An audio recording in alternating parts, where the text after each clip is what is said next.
Ngayong araw nga ay naisipan kong tumakbo naman kami ngayon ng kaibigan ko. Dahil 2 linggo din ako na-stuck simula nung trangkasuhin ako. At dahil kisonyan ako, tangko raw kung ano makaganapan sa araw ko. Siya nga pala ang makakasama ko sa pagtakbo. Bale, pamangkin nga pala siya ng asawa ng pinsan ko. At pagkalabas nga namin na ito na agad ang bumungad sa amin. Mukha pa yatang uulan.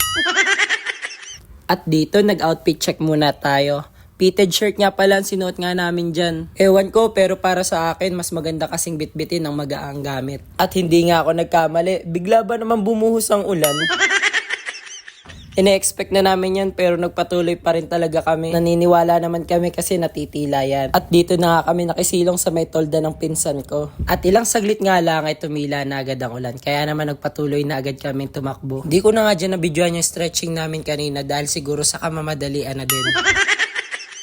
Well, sa mga nagtatanong nga pala kung saan kami tumatakbo, dito po kami tumatakbo sa may Lopez Quezon Diversion Road. Napakaganda kasi ng daan dito, saka napakalawak. Kaya naman mapipil mo ang pagiging ligtas. Pero wag pa rin tayo makampante, magdoble ingat din tayo.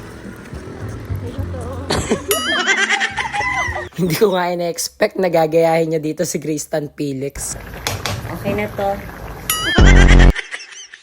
Dito nagpatuloy na talaga kami tumakbo. Kasi iniisip namin na baka lumakas talaga ang ulan. Mahirap na kasi sa part kasi na ito wala kasi ng bahay. At pag walang bahay, syempre walang masisilungan. 1K.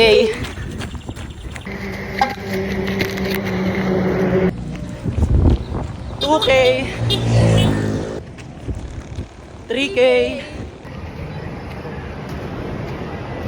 Baka mamaya pag nakadaan tayo sa kainan, magkakit kang kumain ha. Hindi seryoso ako nagpapapayot eh. Tutoy, parang nagugutom ako, parang ang sarap ng siomay. Kain tayo? Hindi na nga rin ako dyan napigilan ng aking tiyan kaya nakumbinsin na din ako. Sabi ko nga sa kanya, ipahiramin nga muna niya ako. Dahil nakalimutan kong magdala ng pera. Pero ang sabi nga niya ay libre na daw sa akin. Dahil madalas ko rin naman siyang pinagbubuksan ng gate once na galing siya sa kanyang trabaho. At dito sa part na to may nakakilala nga sa akin. Shout out sa'yo. Kung sino ka man, medyo mahihain ka pala.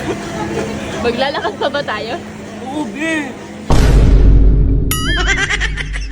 Dito pinilit ko na siya para ma-digest naman kahit papaano itong dinadala ko. And after nga niyan ay naglakad na nga talaga kami. 4K! Pero bago namin tapusin yung 5K, pumunta muna kami sa Mr. DIY para tumingin ng ulo ng charger. At dahil nilibre nga niya ako, medyo kinapos ang kanyang pera kaya sa Shopee na lang daw siya bibili. At sa kanya nga rin pala ako bumili ng iPhone para may maganda akong kamerang ginagamit. At sa mga nagbabalak ng bumili ng iPhone, check nyo lamang yung kanyang FB account. Trusted seller nga pala siya dito sa may Lopez. At walang halong biro, napakabait nitong tao na to. Sa buhay, di naman natin kailangan maging perpekto. At wala naman akong taong nakilalang ganun. Sadyang may mga tao lang talagang gustong maging perpekto sila sa paningin ng iba. Dahil sa panahon ngayon, uso na ang mahusgahan. Kaya ginagawa natin ang best natin para hindi husgahan. Nagpapapaya tayo kung sa tingin ng iba ay mataba tayo. Nagpapaganda tayo dahil sa tingin ng iba ay di tayo kagandahan. Tandaan mo, hindi mahalaga ang sasabihin ng iba. Ang pinakamahalaga sa buhay ng tao ay maging kontento tayo sa bagay na meron tayo. Kaya kung may mga bagay na makakapagpasaya sa'yo, doon ka. Huwag kang magpadala sa sasabihin ng iba.